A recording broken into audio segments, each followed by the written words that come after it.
A lenda de Krishna, de Michu de Miyake, tradução de Moraes Rosa, voz Iba Mendes. No ano 3000 antes da nossa era, no começo da idade de Kali Yuga, havia na Índia Oriental uma cidade poderosa e incomparavelmente bela. Era a maravilhosa Mandura, com 10 palácios, com 12 pagodes e com 100 portas de ouro flanqueadas de torres, onde reinava o rei Kansa, príncipe de alma tova e ambiciosa, que era dominado por uma de suas mulheres. Nizumba exercia sobre ele um império absoluto, não só pela sua beleza, sombria e fremente de desejos, semelhante à beleza da noite, mas ainda pela fascinação dos seus sortilégios mágicos.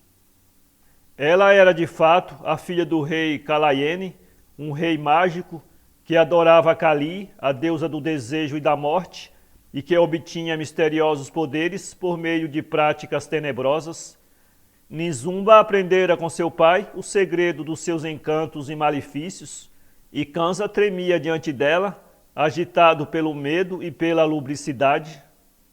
Ora, em uma noite em que, não podendo dormir, ele passeava agitadamente no terraço do seu palácio, preso de estranhos pressentimentos, viu de súbito uma estrela cadente que descia do céu de Indra sobre a terra, e pareceu-lhe que essa estrela trazia o segredo do seu destino. Muito comovido, dirigiu-se a Nizumba e comunicou-lhe a sua angústia. Contudo, a feiticeira não pôde dar uma interpretação satisfatória acerca da queda da estrela. Então Kansa mandou chamar o Brahmane, ordenando-lhe que observasse os astros e lhe dissesse a verdade. E o Brahmane respondeu assim: Ó rei, todos os povos estão hoje entregues ao culto do mal. A ambição, a sede de ouro, a devassidão que representa um sopro envenenado de Kali, a deusa do desejo e da morte, contaminaram todas as almas. No entanto, uma oração misteriosa subiu da terra ao céu. Essa oração foi ouvida, e a estrela que tu viste cair é o espírito de Vishnu, que veio encarnar-se no seio de Devanaki, a filha de tua irmã Parvati. Assim nascerá dela aquele que deve punir-te pelos teus crimes e regenerar a humanidade. Cego de cólera, o rei cresceu para o Brahmane, mas este, sem baixar os olhos, nem recuar um passo, acrescentou: Ordenaste-me que dissesse a verdade, disse-a, e tu não poderás impedir que ela se realize. Ao mesmo tempo, de um maciço de árvores, próximo do palácio, a sombria ave dedicada a Varuna fez ouvir os seus plangentes queixumes. Era um outro presságio ameaçador. Kansa estremeceu novamente, mas o receio redobrou-lhe o furor. Pois bem, gritou ele para o Brahmane, tu não existirás para verificar a tua predição, nem todos os poderes dos devos conseguirão subtrair-te a morte. Os guardas apoderaram-se de Muni. Kansa voltou-se para Nizumba, como que para lhe pedir a sua aprovação. Escuta, disse ela, não basta que o Brahmane pereça, uma outra ainda deve morrer.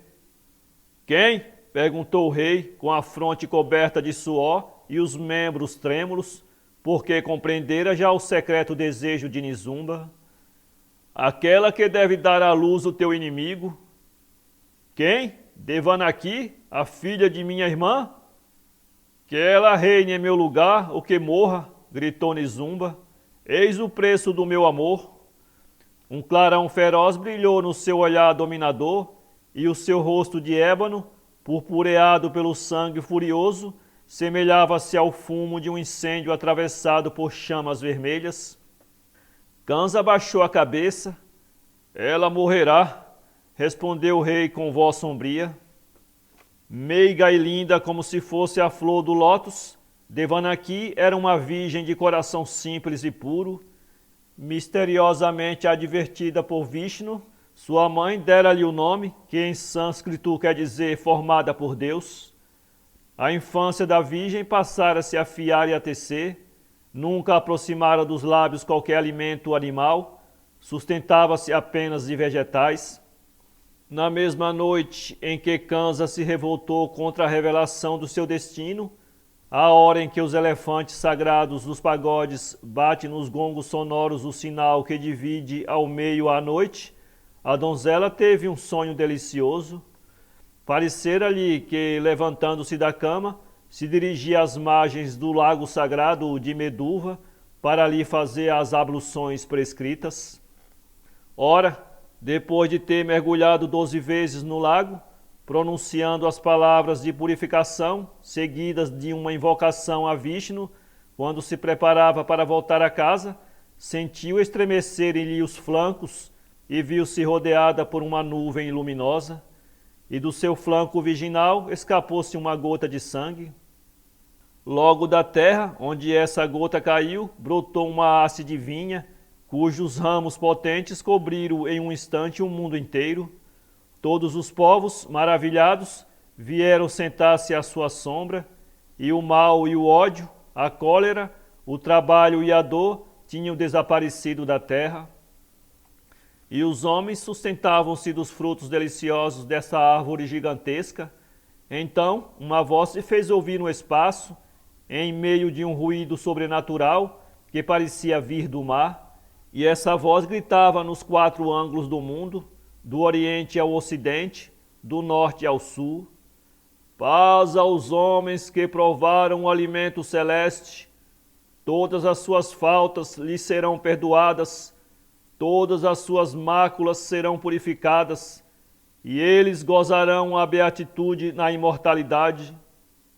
Quando Devanaki despertou do seu sonho, sentiu-se agarrada pelos guardas do rei Kansa, que a levaram para uma torre, cuja porta a emparedaram para tornar a fuga impossível. Mas na noite seguinte, qual não foi o terror dos guardas que velavam junto da torre, ao verem os muros espessos da fortaleza entreabrirem-se, despedaçados por uma coluna de fogo. Através dessa brecha, a Virgem Devanaki saiu da sua prisão e alcançou os muros da cidade, sem que os soldados, cujos membros estavam paralisados por uma força misteriosa, tivessem podido fazer um gesto para a deter. Assim, guiada pela coluna luminosa, a Virgem caminhou durante longo tempo. Por fim chegou a uma floresta imensa, habitada pelos anacoretas. Vashta era este um velho de longos cabelos e abundantes barbas de uma alvura deslumbrante. Os jejuns tinham-lhe tornado a pele transparente.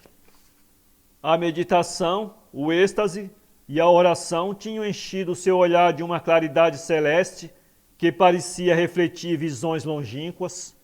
Tudo nele era venerando, pois tinha uma aparência menos humana que divina. Glória a ti, Devanaki, disse o velho. Sê bem-vinda entre os santos rishis, tu que foste escolhida para a obra da libertação, por conservares a tua bondade de coração entre os ambiciosos e os ferozes. É no teu seio que vai encarnar-se o raio do esplendor divino, o fluido puro emanado da grande alma universal. Em ti ele tomará uma forma humana e a vida desafiará a morte. Que trema os Yakas, os Raksajas e os Nagas, porque se aproxima o dia em que deve nascer aquele que porá fim ao seu reinado sobre a terra. Ele virá coroado de luz, e as águas do Ganges estremecerão, das nascentes até a foz. Ele virá, e os céus e os mundos rejubilarão, e as estrelas hão de empalidecer perante o seu esplendor, e o sol achará os seus raios muito fracos para o iluminar, e a terra será pequena para a extensão dos seus olhares, muito pequena para os conter, porque ele é infinito, é o poder, é a sabedoria, é a beleza, porque ele é tudo e em tudo existe. Ele virá, e todos os seres animados, todas as flores, todas as plantas, todas as árvores, os homens, as mulheres, as crianças, os escravos, os animais, entoarão o cântico da alegria, porque Ele é o Senhor de tudo o que existe e de todas as criaturas. Ele virá mais doce que o mel, mais puro que o cordeiro sem mácula e do que a boca de uma virgem, e todos os corações serão transportados de amor. Depois, Vashta confiou a Devanaki aos penitentes que habitavam o eremitério vizinho, a fim de que ela fosse iniciada nas práticas piedosas. A virgem viveu alguns meses entre eles. Quando acabava de orar, passeava só pela floresta, enchendo-se do seu mistério, escutando as vozes que pareciam falar-lhe, e sentia pouco a pouco penetrar em si a grande alma da natureza. Havia nessa floresta uma árvore colossal, a que os rishis chamavam a árvore da vida. Devanaki gostava de se sentar à sua sombra, onde sentia êxtases maravilhosos. Um dia, julgou ouvir estremecer nas folhagens harpas invisíveis. Ao mesmo tempo, o céu rasgou-se em frente de si, e do mundo dos abismos de luz, viu surgir radiante de glória Mahadeva, o sol dos sóis, que revestira uma forma humana e que, se inclinando para ela, a penetrou como um raio de vida. A virgem sentiu que todo o seu ser estremecia, concebera o Filho Divino.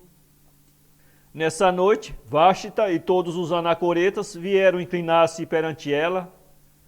Virgem Mãe, nós te saudamos, disse Vashta, tu és a mãe de todos nós, pois que de ti vai nascer aquele que deve regenerar-nos a todos.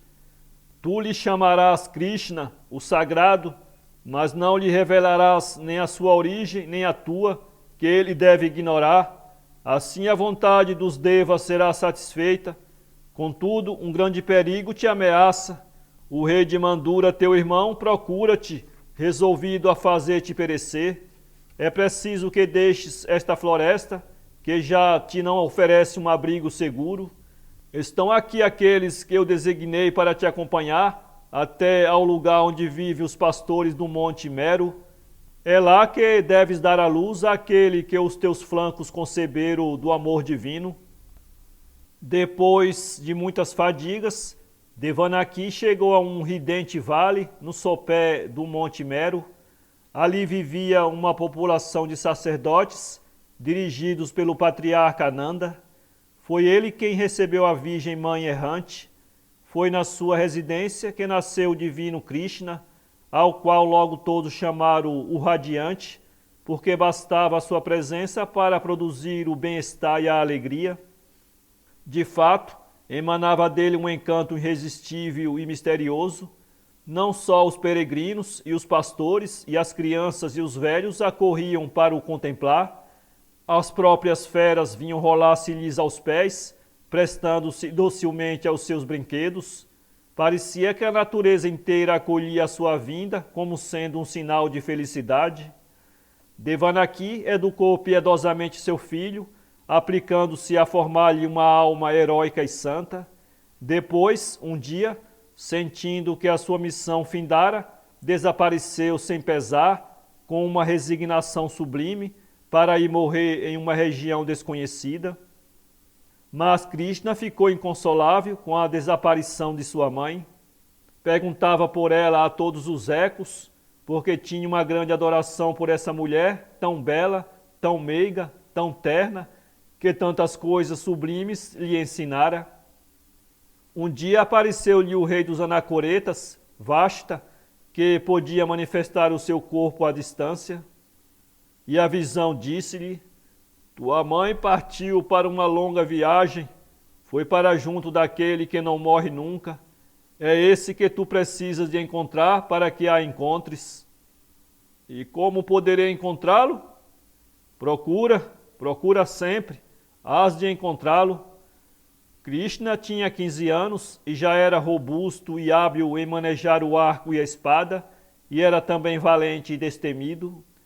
Arrastou consigo os filhos dos pastores e atravessou as florestas inacessíveis, lutou com os monstros, matou uma serpente temível que o rei mágico Kalaene suscitara contra ele, libertou os povos oprimidos pelos tiranos, praticou inúmeros feitos e atingiu assim as margens do Ganges, sem ter encontrado aquela que procurava.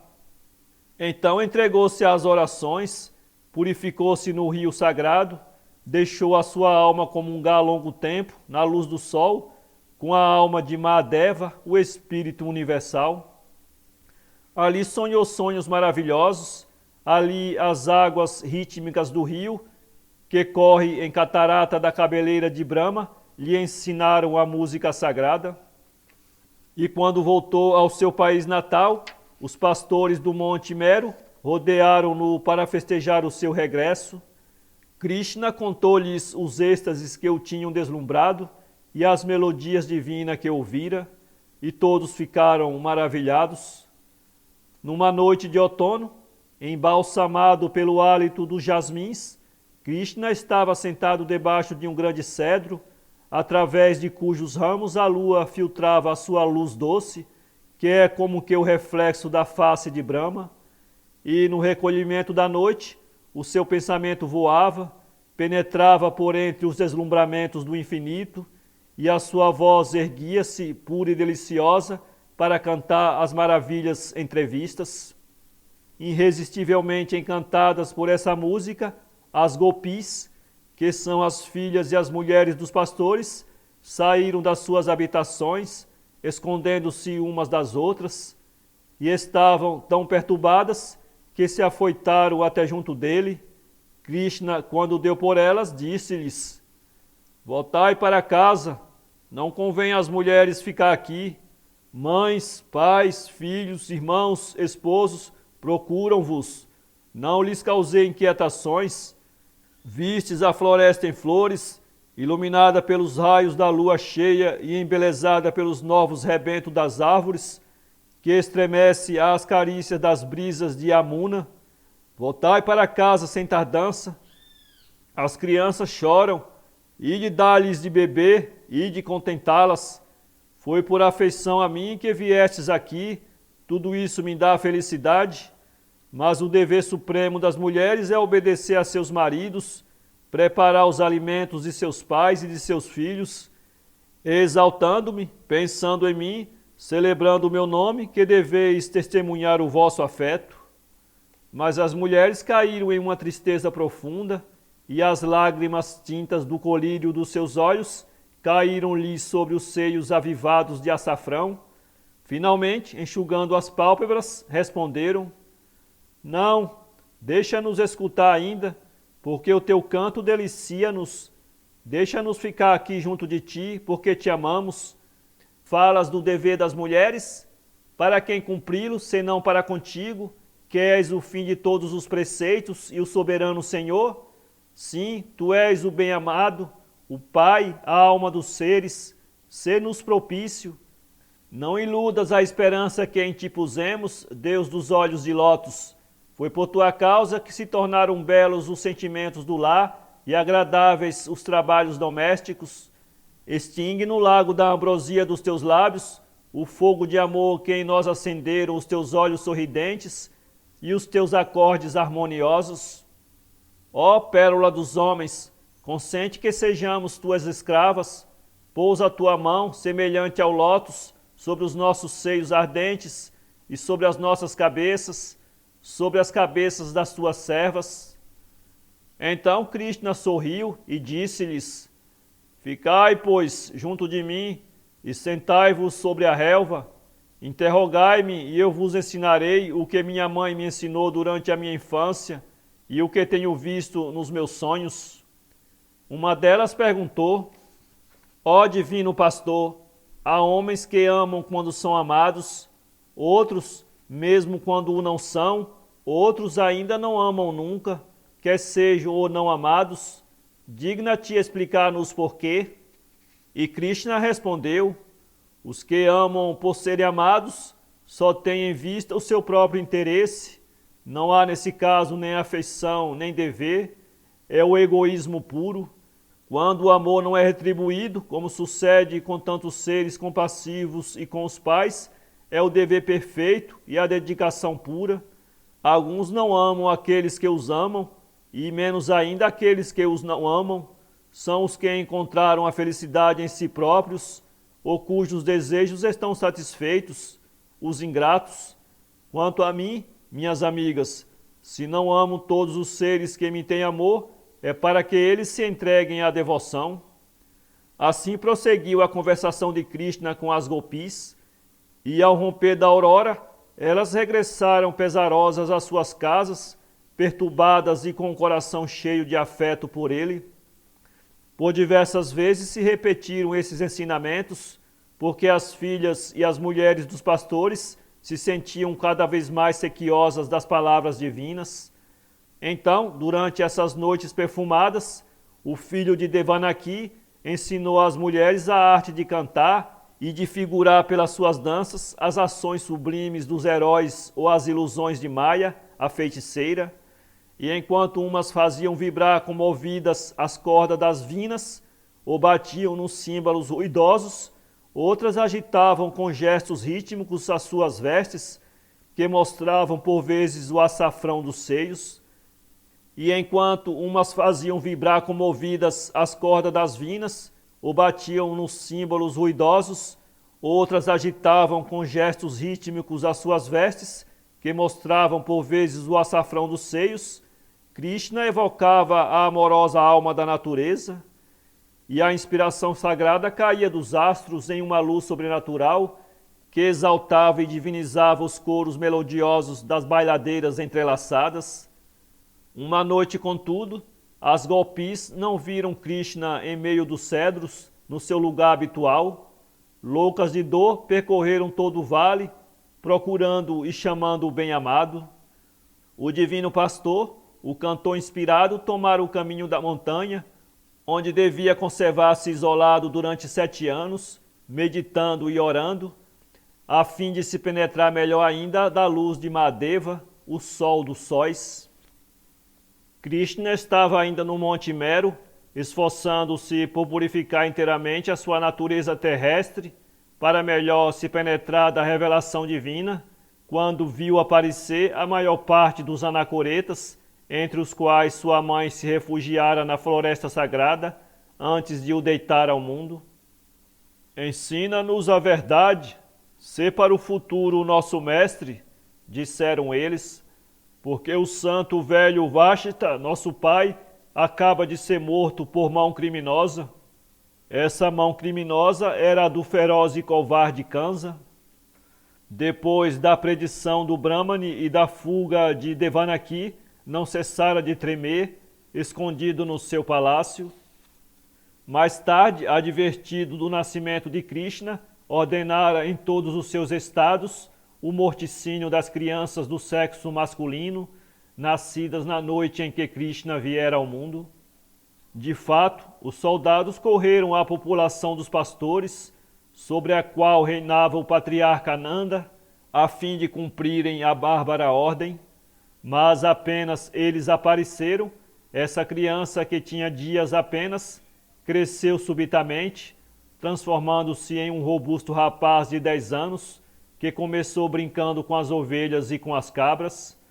Os assassinos, enviados por Kansa, passaram junto dele, sem suspeitarem de que era ele aquele a quem a cólera do seu rei queria atingir. Então, desesperando de alcançar a criança a quem os devas protegiam, o rei de Mandura voltou o seu furor contra os anacoretas, que tinham dado abrigo a Devanaki. Um exército violou os retiros sagrados dos piedosos rishis, e muitos sucumbiram sob as flechas dos perseguidores. Vashta foi o primeiro ferido. Ao morrer, recomendou aos seus irmãos que se dirigissem até junto de Krishna, que era o eleito de Deus e que seria o salvador do mundo. Krishna, que se sentia então em plena posse da doutrina divina, adquirida nas meditações e nas austeridades, aceitou ser o sucessor do Santo Velho para iniciar as almas na verdade pura. E quando desceu com eles do Monte Mero, levou-os consigo pelas aldeias e cidades das margens do Yamuna e do Ganges. Seduzidos pela sua palavra acariciante, novos discípulos vieram agrupar-se em redor dele. Um dos primeiros que pediu para o seguir, deixando tudo para se ligar a ele, foi Arjuna, um descendente desses reis solares que tinham sido destronados pelos reis lunares então reinantes. Também o acompanhavam mulheres, entre as quais duas filhas do patriarca Nanda, Saravasti e Nikdali, que tinham jurado não mais o abandonar. Os discípulos entravam nas mais miseráveis cabanas ou paravam à noite nos arredores das aldeias, e logo se juntava a grande multidão em redor deles para ouvir o ensinamento divino. Krishna falava da imortalidade da alma e das suas imigrações sucessivas depois da morte, segundo os seus méritos. Pregava o amor do próximo, a caridade, a dignidade de si próprio e a prática do bem pelo mal. Curava os doentes, consolava os fracos, alimentava os desgraçados e os oprimidos com a esperança de uma justiça mais alta. Condenava a vingança e determinava que se pagasse o mal com o bem. E todos estavam maravilhados quando ele falava, como se ouvissem a revelação divina. No entanto, Kansa, dentro do seu suntuoso palácio de Mandura, tremia sempre por saber que Krishna vivia. Sabendo que ele andava pregando nas margens do Ganges, enviou contra ele um tão numeroso exército que os discípulos do profeta aconselharam-no a fugir. Mas Krishna censurou-lhes os receios e reconfortou-os. Por que esse medo insensato? Disse ele. Ignorais então quem é aquele com quem estais? E de súbito, despojando-se da sua aparência mortal, surgiu resplandecente, revelando toda a sua majestade divina, brilhando com uma luz pura e inefável. Deslumbrados e confundidos, os discípulos prosternaram a face contra a terra. Mestre, perdoa-nos a nossa fraqueza. Sabei, acrescentou Krishna, que presente ou distante, estarei sempre em meio de vós para vos proteger. Quando os soldados apareceram, não lhes ofereceu resistência alguma e deixou-os aproximar até junto dele, dizendo-lhes: Sei que vindes para me fazer prisioneiro, conduzi-me, pois, até junto do vosso rei, mas, primeiramente, deixai-me falar-vos de um outro rei, que é mais poderoso do que ele, porque é o rei do céu. E de fato começou a falar da bondade e do esplendor de Mahadeva, e os soldados de Kansa, perturbados por aquelas revelações, esqueceram-se do fim para que tinham ido. Quando Krishna acabou de falar, os soldados deitaram fora as armas. Não, exclamaram, nós não te conduziremos cativo, ficaremos junto de ti para te defender. Ao saber esta notícia, o rei de Mandura deixou-se dominar por um terror indizível. A predição era verdadeira, murmurou ele então. Nada posso contra o filho de Devanaki. Mas não tens um ardil? Insinuou a Tova Nizumba, e aconselhou o rei a atrair o profeta a uma emboscada, dando em Mandura uma festa solene em honra de Siva. De fato, Krishna veio a Mandura, seguido pelos seus discípulos, pelos anacoretas e pelas suas mulheres, entrou sob uma chuva de flores por entre as aclamações da multidão prosternada, na cidade toda engalanada com estandartes multicores, e os próprios brahmanes lhe faziam cortejo. Assim chegou até a um anfiteatro, onde o rei o esperava, mas mesmo às portas do edifício, o pérfido Kansa postara um enorme e terrível elefante que os soldados deviam lançar contra o profeta. Krishna parecia avançar sem desconfiança, contudo, pressentira os desígnios do rei. Ao primeiro ataque do elefante, surgiu o herói que realizara durante a juventude inúmeras proezas. Apenas houve um instante de pânico entre a multidão. Os gritos de alarme transformaram-se subitamente em aclamações de triunfo. Krishna matara o monstro que o devia esmagar. Então, enquanto o povo prosseguia nas suas aclamações entusiásticas e nas suas imprecações contra o covarde Kansa, Ardejuna, de espada em punho, precipita-se na tribuna real e degola o tirano. Ia novamente reinar a dinastia dos reis solares. De fato, Krishna fez eleger o seu discípulo rei de Mandura, submetendo-o, contudo, à autoridade dos Brahmanes. Para si, apenas quis o título de chefe dos anacoretas, instituído em conselho superior dos Brahmanes. Desejando colocá-los ao abrigo das perseguições, fez construir para eles, à beira-mar, uma cidade mais bela ainda do que Mandura, cidade em torno da qual se erguiam altas muralhas, onde havia portas amarelas de cor semelhante às nuvens que a luz doura, cidade que fazia lembrar, com os seus grandes lagos de água límpida e com os seus deliciosos jardins, uma mulher de olhos belos, caprichosamente ornamentada de joias magníficas. Essa cidade foi chamada Devareka. Dentro em pouco, o próprio Ardijuna foi obrigado a refugiar-se nessa cidadela, porque os reis do culto lunar se tinham coligido para reconquistar o trono. A luta foi longa e encarniçada, mas terminou a favor de Ardijuna, cujo mestre divino continuava a velar por ele. Então Krishna compreendeu que a sua missão estava terminada, ensinara por toda parte a verdade e fizera triunfar a causa da justiça. Podia, pois, morrer. Um dia, estando em oração em um bosque de cedros, perto de Devareka, viu caminhar para ele um bando de soldados inimigos, comandados por Angada. Contudo, não interrompeu a sua santa meditação. Aproveitando a sua imobilidade, Angada ordenou aos soldados que se lançassem sobre ele e que o amarrasse ao tronco de um cedro.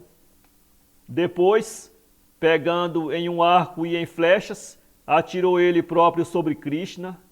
Atingido por 3 vezes, o mártir gritou simplesmente, erguendo os olhos para o céu: "Minha mãe, Mahadeva!" e entregou o espírito. Mas nesse instante levantou-se um vento furioso, derrubando os cedros que esmagaram os soldados na sua queda, e o sol escondeu-se subitamente por detrás das montanhas. Angada conservava-se em frente do cadáver de Krishna, gelado de terror, com os olhos desvairados, a ponto de parecerem querer lhe saltar fora das órbitas.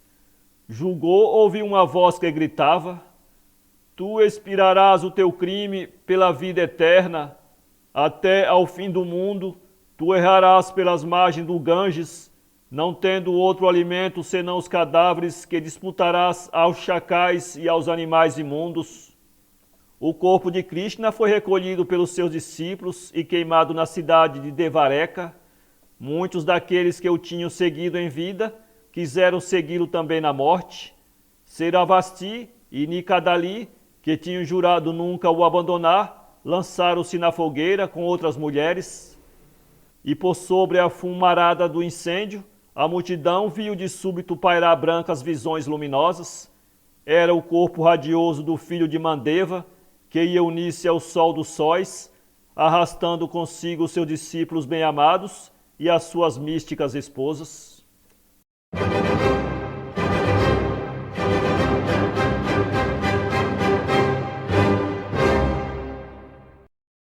Para ler essa história, acesse www.poeteiro.com.